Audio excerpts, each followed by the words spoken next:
Shabbat Shalom. And a slightly early Chag Sameach. We're right on the threshold. That's what Shabbat HaGadol is all about. We are standing at the edge, some of us more literally than others, facing Pesach just around the corner. And as I talked about in my sermon last night, the Seder, the high point for most of us of our celebration of Pesach, has transformed over and over again throughout the last few thousand years. The prominence of the Passover sacrifice, of course, is no longer there.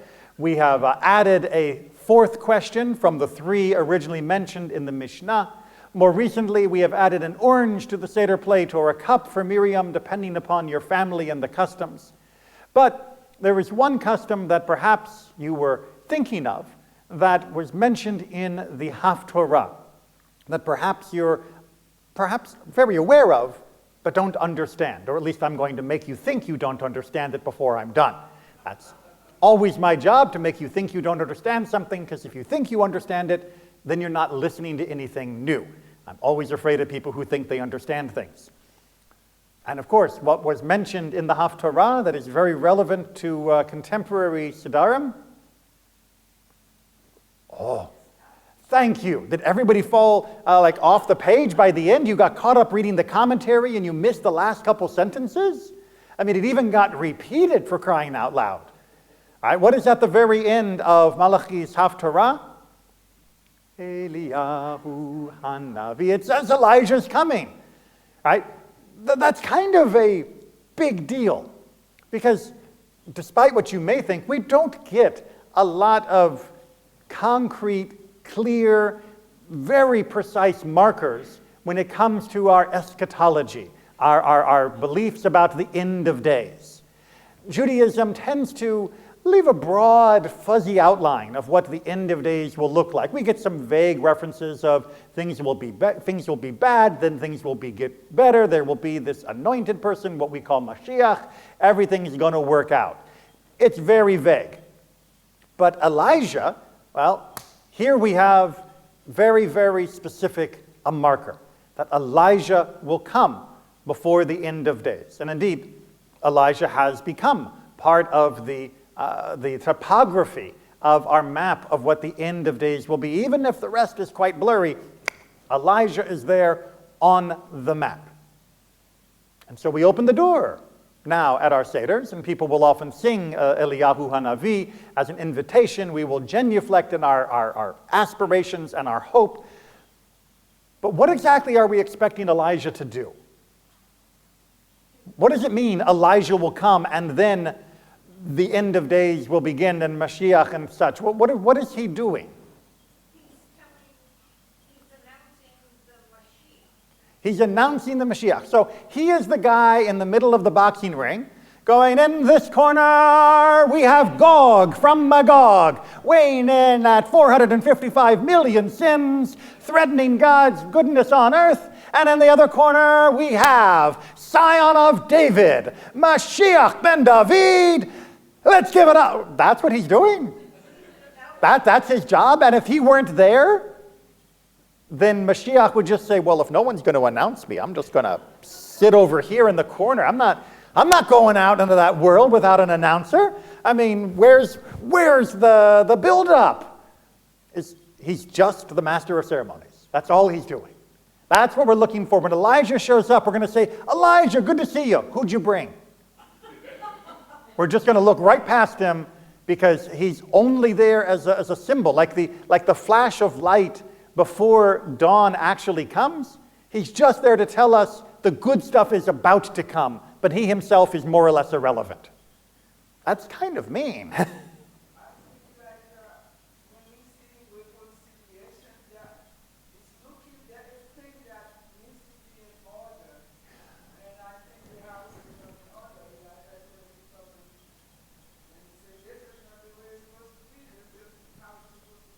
So Elijah will not just be a herald, but will actually be a bit of a director. Not just saying, Messiah's around the corner, but Messiah's around the corner, and we need to get these things in shape.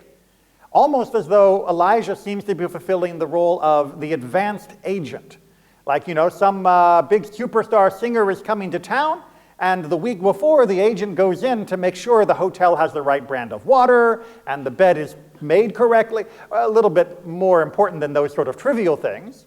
But Elijah does seem to have a job. Indeed, his job is mentioned in this Haftorah.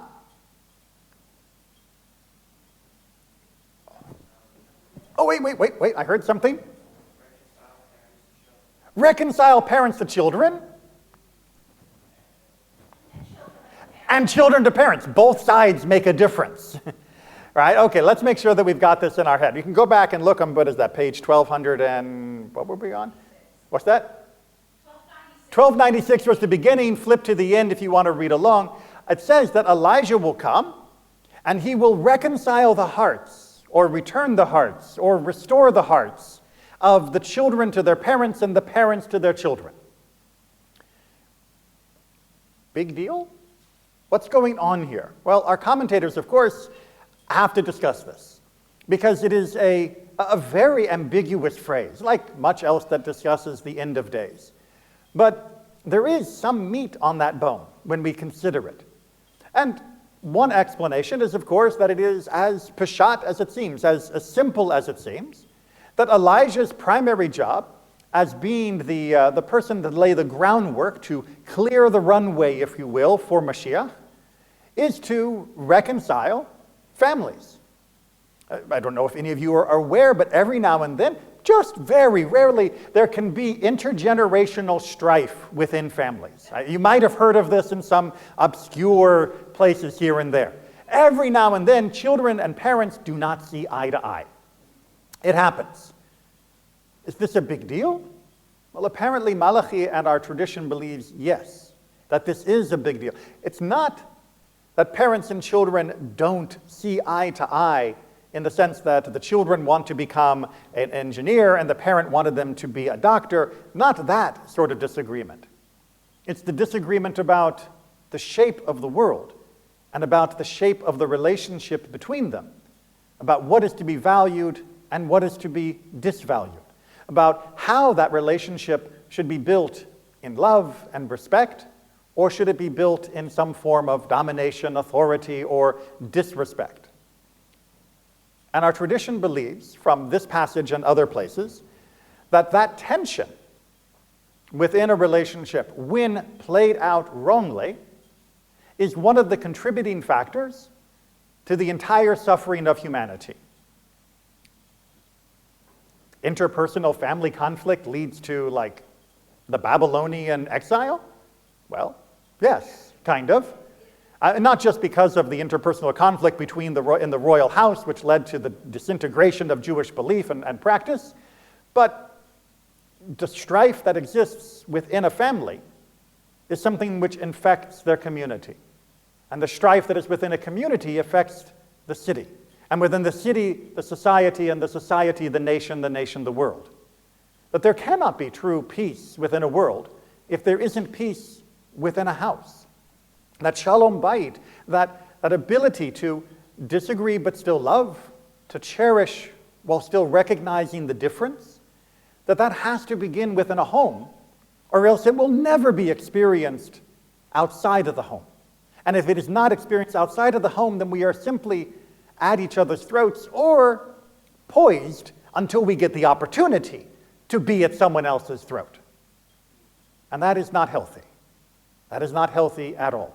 So on the one hand, Elijah will come and he will allow us to span this disagreement between generations, to allow children to recognize, respect, and love their parents, and, as I pointed out, parents to love and respect their children. For neither side to believe that they are the ones calling the shots, but to recognize the relationship is built on love rather than antagonism.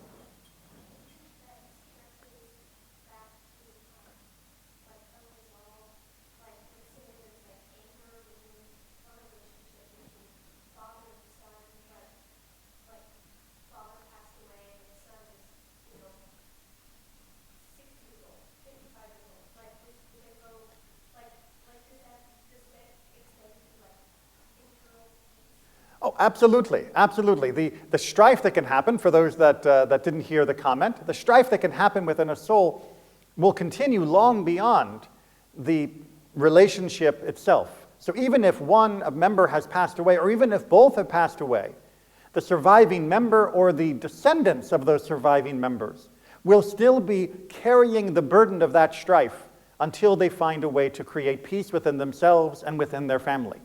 And this is something, like I said, which will contribute to their difficulty in relating to the community around them with peace and respect and love. So absolutely, this is something that is more than just a teenagers can be trouble kind of issue. This is the sort of thing that can affect people where the parent is 80 and the child is 60. Or whether it is the grandchildren who are still living with the trauma caused by their parents' and grandparents' trouble that has been spilling over into their life, or the great-grandchildren, or onward and onward. But this is not the only way to understand the passage. There is another explanation, according to our tradition, reading slightly more metaphorically, of who would be the parents and who would be the children. Well, as the Midrash says very clearly, you may have biological parents who bring you into this world, but you have metaphorical parents who bring you into the world to come. And those metaphorical parents, of course, being your teachers. The rabbis were very self-aware. They were not oblivious to the problems within their own ranks and within their own section of the community. That there is a tension between teacher and student, both when children as well as when both are grown adults. That there is sometimes difficulty for children, students, to respect and understand and accept all that the teacher is offering, to give them the due consideration because of the wisdom that is being shared. And there is also tension for teachers to recognize that their children, their students, are not ignoramuses only to be given wisdom and never listened to, but that they must be heard and you must learn from them, as the words of Pirkei Avot say. That the teacher is greatly enhanced by the interaction with the student, and wisdom is grown through the teaching process. It is not merely a one-way street.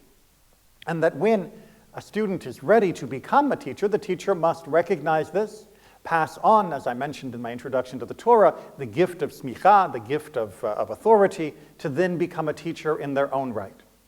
And yet still maintain that relationship, that sense of where will I turn for wisdom and knowledge, and who will I be able to pass on what I have learned? This is, of course, echoed within most family relationships as well, and not only within traditional Jewish study, but even within traditional Jewish study, this is an important element often overlooked, and which will create intergenerational strife as the community continues to evolve and develop its leadership for the next generation. And then, of course, because our commentators are very creative and are able to look at this more clearly, they say, well, if you look very carefully at the wording, it is, of course, awkward, because all good phrases in the Torah are awkward if we want to find something in them. It says that God will reconcile, restore the hearts of the students of the children to their parent, or upon or about their parent. Now, this could simply mean reconcile like we've been discussing. Or it could mean something more spiritual, that there is a tension within the children of this phrase towards their parent that is leading towards the crisis and the problem that Malachi was describing throughout the rest of his chapter. When we cast this phrase in this form, then we understand the cast of characters is not human parent, human child, human teacher, human child, but humanity, the children, and God, the parent. That there is ultimately a reconciliation needed between us and God, and between God and us. That we as humanity, well, we don't always have such a good relationship with our Creator. We don't often reach out to God with both joy and respect. We don't often aspire to live by the words that God has given us unless we can see some immediate benefit, as the prophet explains in the Haftorah. We often turn away from God to pursue our own goals, our own ambitions, in ways that, quite frankly, lead to the suffering of ourselves and the world around us. Elijah comes to help us bridge that gap, to recognize that we are God's children and that we must turn to God with an open heart as a child should turn to a parent, and that we will find that when doing so, God will turn to us as a loving parent will as well to a child that comes afraid, in need, and with love. And when we do, say our commentaries, well, what will we notice? We will notice all of the children gathering to the same parent. We will notice that the world is turning in the same direction for hope, for love, for guidance. That same God will be the parent of all of us, and we will thus recognize that we are brothers and sisters across the face of the earth. The ultimate turning point that Elijah is establishing for our people to move forward is to recognize that our people and your people are the same people, the children of God. And that the reconciliation that comes between us and God leads inexorably, unavoidably, to a reconciliation among the nations of the world and all the individuals. When we recognize that we are all equally loved by our Creator, that we are all equally called to justice and righteousness by our Creator, then how can I hate someone else? They are one of God's children. They are my brother. They are my sister. We share in this family, this world, this inheritance.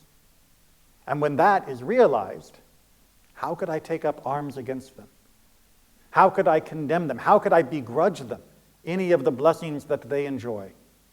How could I not but help them if they are in need? And of course, with this final step, this final realization, with Mashiach's arrival, the world is primed. It is ready for that true establishment of what was intended with Gan Eden, the Garden of Eden. We were made to be one people, to live in a paradise that God had bestowed upon all of us equally. And we begrudged each other the portion. We struck each other down in jealousy and rage. We continued to fight for centuries, for millennia, since records have been kept. But when we recognize that we are still Adam and Chava, we are still the first people, the only people, all of us together, then the world will become Gan Eden again. This is what Elijah comes and symbolizes. When we open the door at Pesach, the first time, we invite all who are hungry to come and enjoy and share what we have to offer. Not just the meal at our tables, but to share the vision of the world. When we open the door the second time for Elijah near the end of our Seder, we are saying, because we were opening our hearts, then we understand the world can be redeemed. Because we turn to others and say, come, my brother, my sister, share in what we have. We recognize that this vision of Elijah is no dream. It is no fantasy. It is no naive optimism. It is as easily achieved as simply opening our door, opening our hearts, and seeing all as being part of Gan Eden. So when you open the door on Pesach, think of that. Don't think Elijah will come and save us from all our trouble. Elijah will come and show you that you can save yourself from the trouble, that you can be reconciled to all that is around you, your family, those who try to guide you, those you try to guide, and those who perhaps not yet you see as being your brothers and sisters. With that in mind, we'll understand that Pesach is truly the most transformative of all of our holidays. I hope that you will enjoy it. Spend it with your family in peace and in joy. Spend it with your Temple Israel family as well. And also, spread that message. The world really needs to hear it. Shabbat Shalom and an early Chag Sameach.